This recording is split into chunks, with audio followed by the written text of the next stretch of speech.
what a great match nga, ang sabi nga ng mga tao. And then, credits din sa Lasal for playing well din.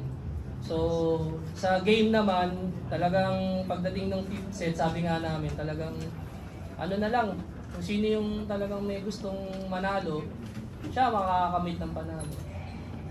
So yun lang po.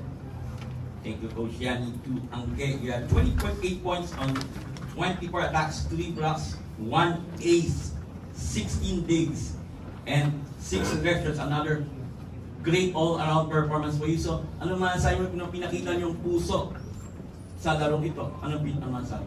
Sa game na to talagang pinakita lang talaga namin kung ano kami and kung yung composure namin sa loob ng court, yung talaga yung nagdala and yung communication, yun yung pinaka-importante. Nawala man kami ng second set pero bumalik lang kami sa sistema and nagtiwala lang kami sa isa't isa. Ayun. Thank you. To Reg, you have 16 attacks, so 1 block and 6 digs. So, Reg, ano masasabi mo na ikaw yung itong flip set, hindi kayo bumitaw? What can you say?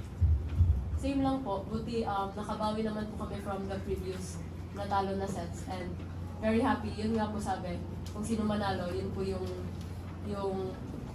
magtatagumpay. So buti na lang po, may puso talaga kami lumaban ng 5th set.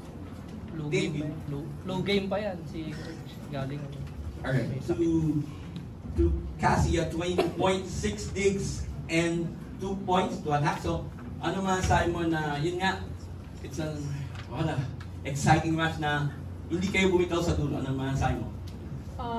Sobrang sarap po sa feeling na makita yung isa't isa na talagang pinupusuan ng laro. Hindi rin kami, nahirapan din kami sa Lasal, lalo na ng 5th set kasi hindi rin sila bilang kalaban. Pero ayun, siguro mas gusto lang talaga namin manalo ng game.